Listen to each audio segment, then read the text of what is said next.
120% News, la suite. Qui va vous convaincre? C'est parti, nous sommes ensemble jusqu'à 21h. 4 personnalités, 4 points de vue et 90 secondes chrono pour convaincre et débattre aussi.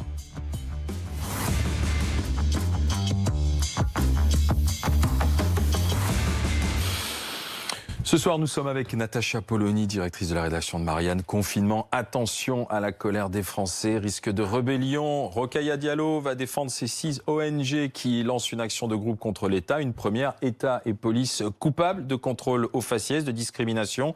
Louis Boyard, solidarité étudiante, non au prêt de 10 000 € à taux zéro pour les étudiants, tel qu'il est envisagé par la majorité. Et puis Geoffroy Lejeune de Valeurs Actuelles veut supprimer le poste de défenseur des droits qui n'est en rien compatible avec la République. Qui va vous convaincre? C'est parti et on commence avec Natacha Polony. Le gouvernement va-t-il opter pour le reconfinement très serré? C'est l'expression employée aujourd'hui par le porte-parole Gabriel Attal. Le couvre-feu ne marche pas bien, il va falloir l'expliquer, passer à une étape plus stricte pour les Français. Pour certains, c'est dramatique, il suffit d'écouter des restaurateurs. Je vais rouvrir parce qu'il faut que je travaille, c'est nécessaire pour la collectivité. Vous entendez? Ça veut dire quoi? Ça veut dire qu'aujourd'hui, moi, je suis en train de faire un coup médiatique pour presser l'État de nous trouver des solutions, une date, une franche date. Parce qu'on nous trimballe depuis le mois d'octobre à nous dire que ce sera peut-être en janvier, peut-être en février, peut-être en mai, peut-être en... On ne sait pas quand. On n'a pas de visibilité. Colère d'un restaurateur, peut-être synonyme d'un pays qui risque de craquer. 90 secondes pour convaincre. Natacha Polony, top chrono. Je pense qu'en fait, on avait l'impression qu'Emmanuel Macron avait tenu compte de ce qui était en train de se passer. C'est-à-dire qu'on se disait, il réfléchit, il est en train de prendre du temps. Pourquoi? Parce qu'il est nécessaire de prendre du temps et de ne pas décider unilatéralement. Et tout à coup, on a Gabriel Attal qui revient, qui nous dit alors non, mais on ne sait pas, mais reconfinement très serré. C'est-à-dire cette technique qu'on a depuis un an, qui est celle des ballons d'essai. C'est-à-dire on tente pour que, au moment où on annoncera quelque chose, les Français se disent « Oh, finalement, c'est que ça va mieux ». Et je pense que là, c'est assez anachronique. C'est-à-dire qu'il faut prendre en compte que la situation est en train d'évoluer. Il y a 3 éléments, je vais vite. Les gens ont vraiment peur des variants, mais ces variants, on comprend qu'en fait, ils peuvent modifier la donne, c'est-à-dire faire que tout ça peut résister au vaccin et donc va prendre du temps. Deuxième point, les Français ont vu les queues délirantes dans les supermarchés à 17h45 parce que dans les métropoles, quand on fait un confinement à 18h, c'est absurde. Troisièmement, un pays comme l'Espagne dit nous ne pouvons plus reconfiner, nous n'avons plus les moyens, nous ne pouvons pas indemniser les gens. Et là, on s'aperçoit qu'il va falloir se mettre dans le temps long et que donc, si on décide comme ça, comme on l'a fait depuis un an, de façon unilatérale, de dire on va reconfiner, vous allez de nouveau souffrir, crever, parce qu'il y a des gens qui sont en train de tout perdre. On risque là de déclencher une colère. Il est temps de changer de point de vue et surtout de vivre réellement avec ce virus, ce qu'on n'a pas fait depuis un an. On arrête tout et on meurt. Alors, d'accord, il faut vivre avec le virus, sinon le pays va craquer. Louis Boyard? En fait, moi, ce qui me choque particulièrement dans la gestion du coronavirus, c'est qu'à chaque fois, le gouvernement vient et dit, bah voilà, ça n'a pas fonctionné, on va durcir les mesures. Les opposants de gauche comme de droite viennent et disent, bah voilà, ça ne marche pas. Mais en fait, personne ne dit en fait pourquoi est-ce que les choses ne marchent pas. Bah, c'est bien parce qu'il y a des gens qui respectent pas les mesures. Et en fait, bah oui, il y a des gens qui ne respectent pas les mesures. Il faut pas les blâmer. Les soirées aujourd'hui, elles ont plus lieu à 22h, elles commencent à 17h59. Les personnes, il y a même des restos clandestins pour riches qui ont ouvert à Paris et on peut pas en vouloir à ces gens-là. Ça rend fou en fait un confinement. L'humain, il a besoin de sociabiliser, de rencontrer d'autres personnes, de découvrir. C'est ça la nature humaine. Et en fait, certaines personnes bravent les confinements et les couvre-feux dans le secret et les contaminations, en fait, elles se font totalement hors de contrôle. Et quand vous disiez qu'il faut vivre avec le virus, je pense que vous avez posé les bons mots. Si on veut que les gens arrêtent d'aller se contaminer dans le secret, il faut créer des espaces maîtrisés où les humains puissent sociabiliser. Je pense par exemple aux personnes âgées. Pourquoi est-ce qu'on n'autorise pas les mairies à réouvrir des salles de fête dans lesquelles les personnes âgées peuvent sociabiliser en toute sécurité? Pourquoi ne pas réouvrir des cinémas, un siège sur 2, une personne à l'intérieur pour surveiller? Mais il faut créer des espaces maîtrisés si on veut empêcher les contaminations secrètes qui sont le principal problème et que le confinement serré va encore plus empirer. Geoffroy Lejeune. Écoutez, le pays va craquer. Le pays va craquer très probablement, bien évidemment. On voit très bien ce témoignage n'est qu'une illustration, mais on en a tous les jours dans tous les domaines. C'est la faute du gouvernement. Mais en fait, oui, parce que j'ai entendu, moi, ça m'a beaucoup frappé dans la bouche d'Emmanuel Macron, de son Premier ministre et d'Edouard Philippe avant qu'il ne quitte son poste, que leur seule boussole, c'était sauver des vies et que c'était le risque sanitaire. La réalité, c'est qu'en fait, un gouvernement doit prendre absolument tout en compte. Et aujourd'hui, la colère dont parlait Natacha n'est absolument pas prise en compte. Et le fait que des gens, vous savez, en tout cas, elle est mise derrière le fait de sauver des vies. Donc elle est hiérarchisée en réalité, donc elle est tue. Donc aujourd'hui, évidemment, tout le monde veut sauver des vies. L'argument, il est même insupportable d'avoir cette injonction à se taire pour sauver des vies. Aujourd'hui, ces gens-là ne sont pas écoutés, ils n'ont pas gagné la partie. Le gouvernement devrait prendre ça en compte et donc, moi, je pense rouvrir le pays beaucoup plus largement. Et puis, Natacha a parlé de sauver des vies, empruntant les mots de vivre avec le virus, empruntant les mots d'Emmanuel Macron qui disait vivre avec le virus il y a quelques mois déjà.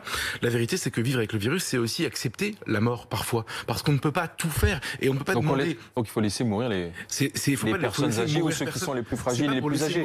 Quand je dis laisser mourir, il faut accepter le risque et le risque de la mort. C'est qu'on ne peut pas tout et on ne peut pas empêcher la mort. Et ce virus est en train de nous le rappeler également que dans nos sociétés, en fait, on n'est pas immortel en réalité. Donc on est en train de tuer à petit feu des gens qui ne l'ont pas mérité pour sauver des vies qu'en réalité on n'est pas capable de réellement sauver. Donc moi je suis d'accord avec vous, il faut absolument vivre avec ce virus et en accepter les risques. Ce qui est certain, c'est qu'on ne peut pas adopter ce régime d'exception de manière permanente. C'est-à-dire qu'effectivement, au départ, au début du virus, avec le premier confinement, les gens étaient relativement consentants parce qu'on était dans une situation inédite et avec une peur et une angoisse du virus qui était réelle. Ce dont on se rend compte quasiment un an plus tard, c'est qu'on va devoir effectivement apprendre à cohabiter avec le virus et donc que l'organisation sociale doit être repensée en ce sens. C'est-à-dire qu'on ne peut pas successivement faire organiser des périodes à la fois de couvre-feu et de confinement en plus en proposant un modèle qui ne présente pas de perspective pour les gens. Et donc les dommages, non seulement économiques, mais surtout moraux, vont être d'une ampleur extrêmement importante. Donc je crois qu'il faut vraiment qu'on commence à se projeter au-delà de quelques semaines et à penser à vivre tout simplement dans cette situation qui se donc vous êtes d'accord avec le diagnostic, mais on fait quoi ?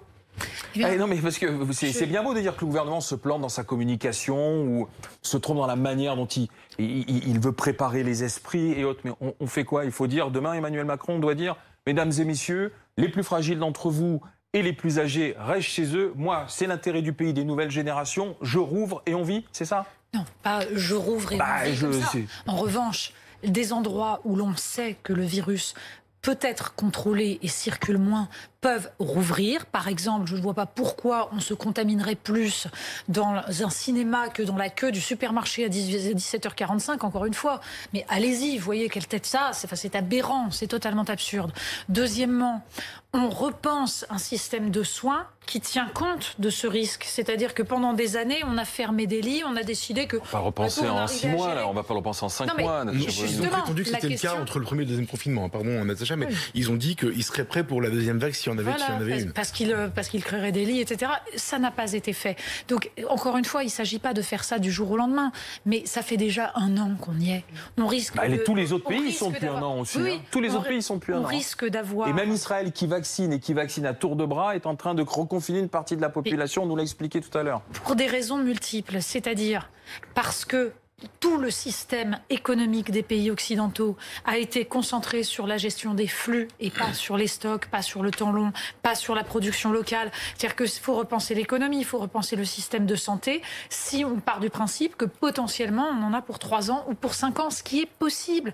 Il ne faut pas jouer à se faire peur, mais c'est une des éventualités. Et en effet, il faut aussi réfléchir à ce que c'est que la vie. C'est-à-dire qu'une vie humaine, ce n'est pas seulement les fonctions biologiques. Or là, on est en train de désespérer des gens. Pourquoi ?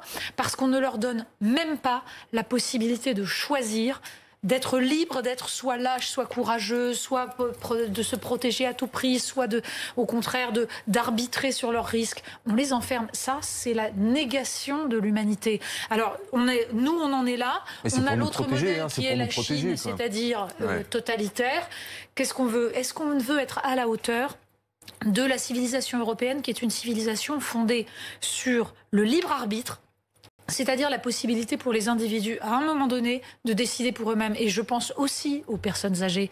C'est-à-dire que quand je vois, j'ai des exemples, un monsieur de 98 ans à qui toute sa famille a dit « Non, mais on ne fête pas Noël cette année parce que, attention, on te protège du Covid. » Et qui a dit « Mais attendez, moi j'étais résistant dans ma vie, j'ai choisi ma vie. Vous êtes en train de me dire que j'ai 98 ans, c'est peut-être mon dernier Noël, et vous allez m'en priver ?» Enfin, c'est absurde.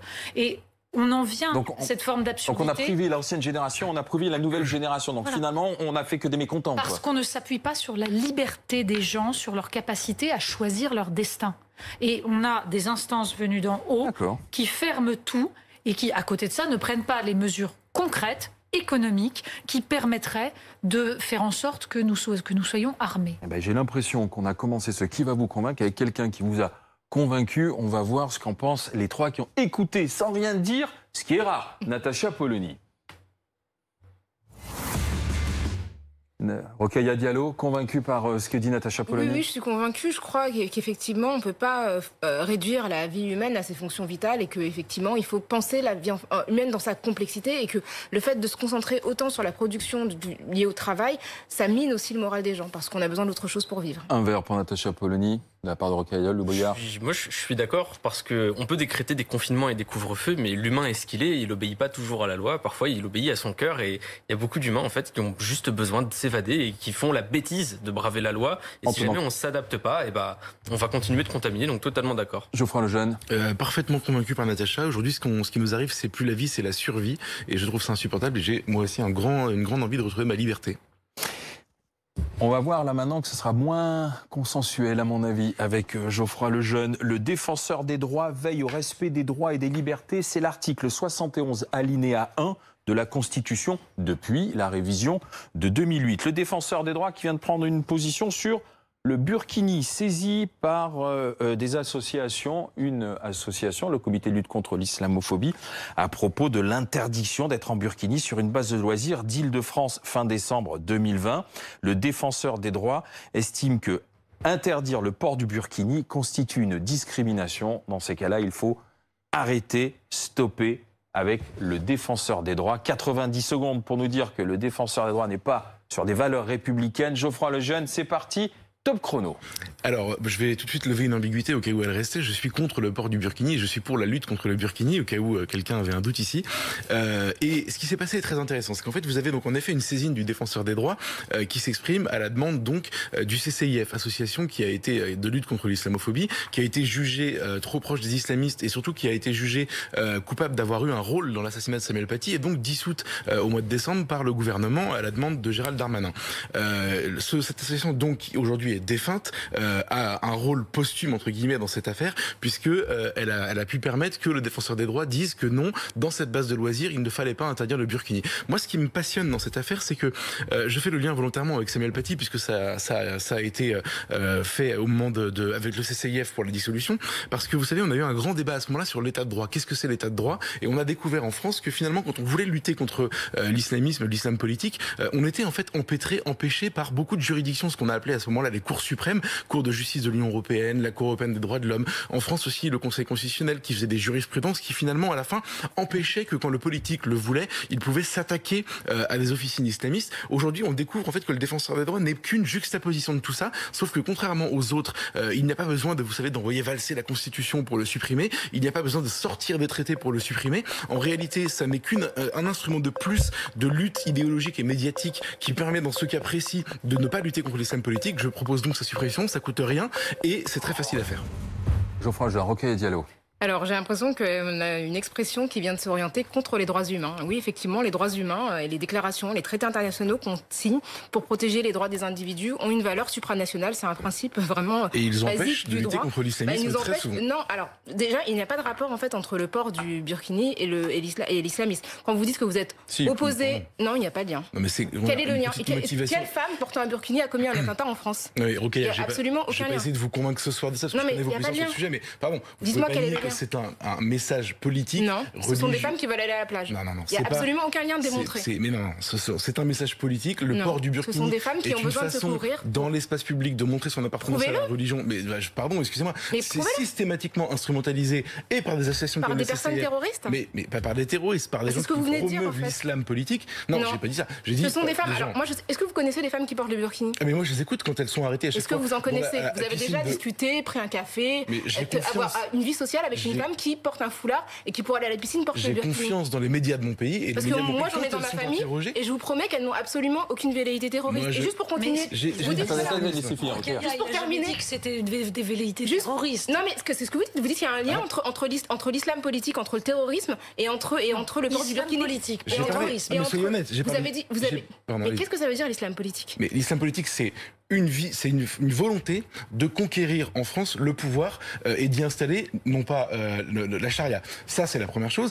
Et ensuite, je vous dis, je fais le lien avec Samuel Paty, pardonnez-moi, parce que le CCIF, qui est une officine... Faut sortir de chez vous. Franchement, allez à Belleville, parler aux gens, vous allez vous rendre compte qu'il n'y a pas de projet d'instauration de la charia. Juste pour terminer, d'un point de vue féministe, moi, quand j'entends les gens qui disent je suis pour ou contre le burkini, moi, je ne suis pas pour, je ne suis pas contre, je suis pour le choix. Je suis pour que les femmes disposent de leur corps. Libre choix. Mais moi, j'aime bien l'idée que des femmes différentes puissent occuper les mêmes espaces. Donc pour vous, voilà, c'est contraire aux valeurs républicaines et vous dites que le défenseur des droits aujourd'hui est une strate obstacle à l'affirmation des valeurs républicaines. Il se repose sur les valeurs de la République. C'est même pas, mais non, justement, c'est une réforme constitutionnelle très récente. La République, pardonnez-moi, existait avant 2008 et la France existait avant la République. Et moi, je vous dis juste aujourd'hui, c'est pour ça que je parle. La France n'a pas toujours été républicaine. Je vous dis, ok, mais soyez honnête un instant avec ce que j'ai dit. Je vous dis juste, à partir du moment où on a découvert que ces fameuses cours suprêmes des droits humains, comme vous dites, qui se fondent sur des textes pour empêcher la lutte contre l'islam politique ou pour empêcher la dissolution d'officines islamistes, à partir du moment où ces juridictions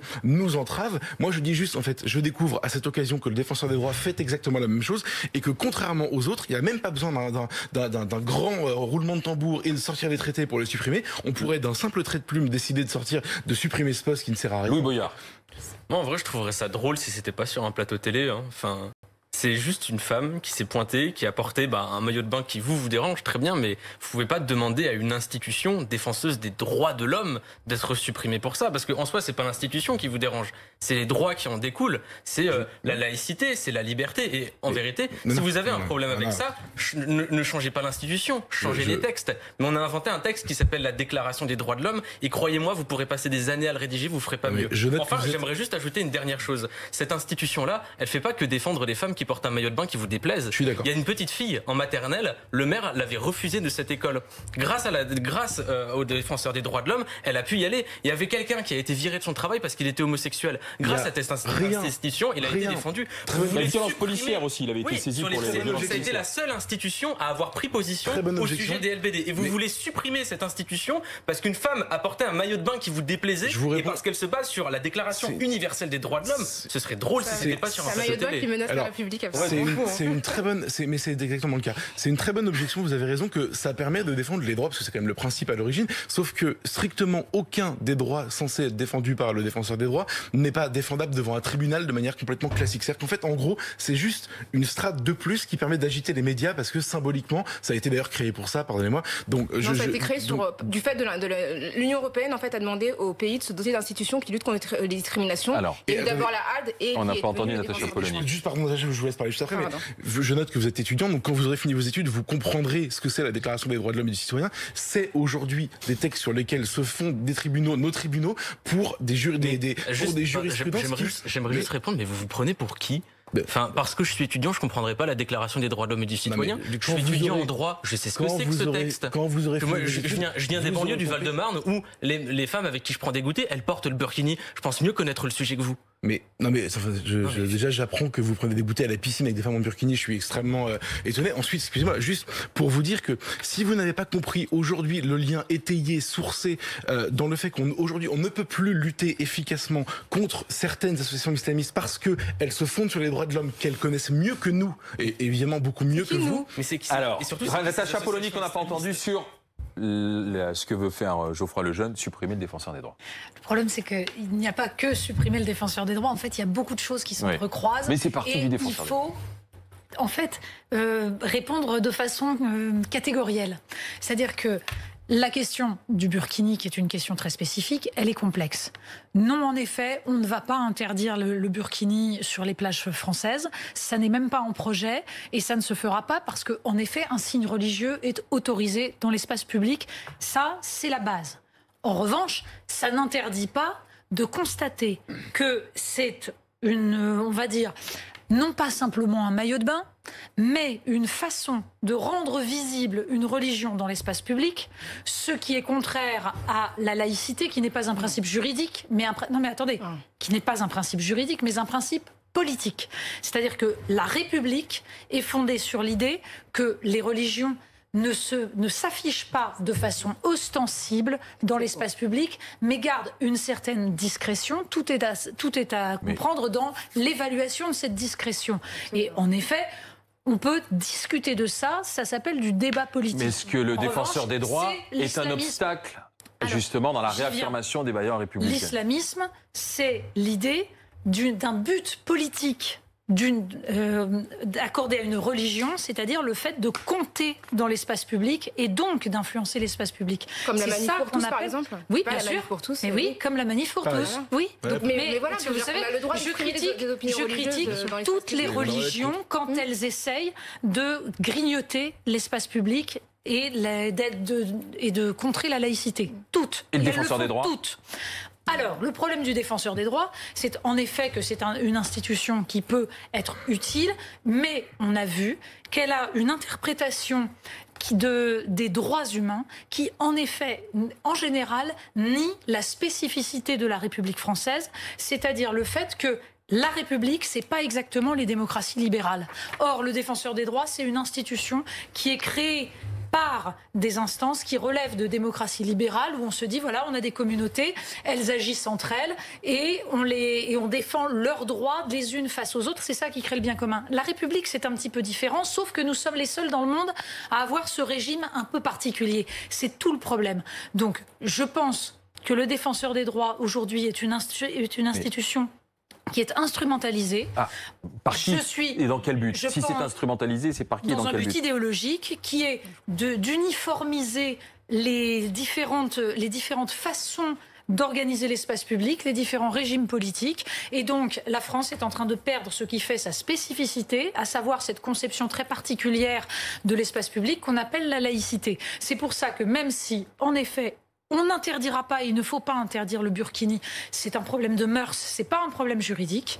En revanche, je pense que le défenseur des droits, c'est une institution qui pose problème aujourd'hui. En fait, si le débat, c'est est-ce qu'on est pour ou contre voir des signes religieux dans la rue, moi maintenant, je vais vous répondre, laissons-les faire en fait. Moi, je suis né avec des religions différentes autour de moi et ça me pose pas de problème. Et je pense qu'il y a plus de problèmes à essayer de pointer du doigt quelqu'un qui essaie juste d'exercer sa croyance. Plutôt, voilà, il faut. Il y a des tas de façons d'exercer sa croyance. Oui, mais on n'est pas obligé de l'afficher de façon ostentatoire. Oui, c'est sa conviction.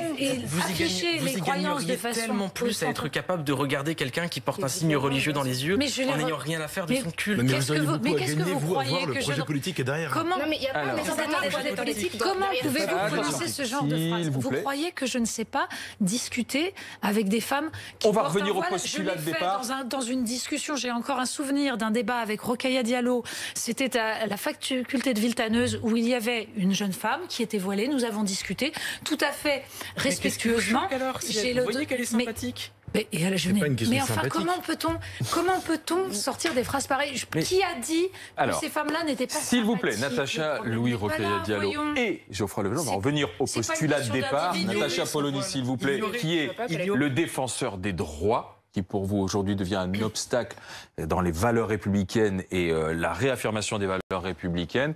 C'est le moment de voir ce que vous en avez pensé et si vous êtes convaincu ou non.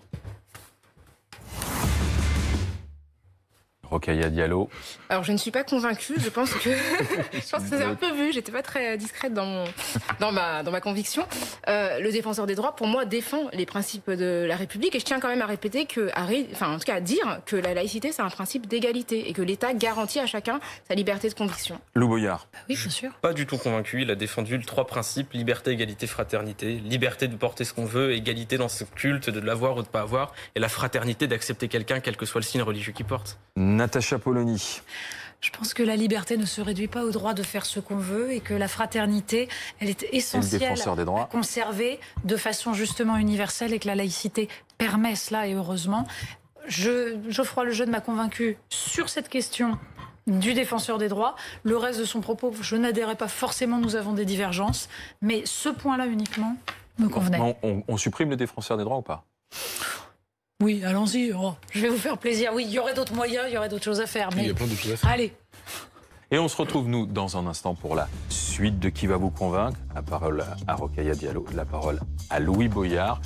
Et il y aura du débat, soyez-en sûrs. Et puis on sera quand même du côté des Sables d'Olonne parce qu'il y a l'arrivée d'une course qui s'appelle le Vendée Globe et on la vivra en direct sur BFM TV.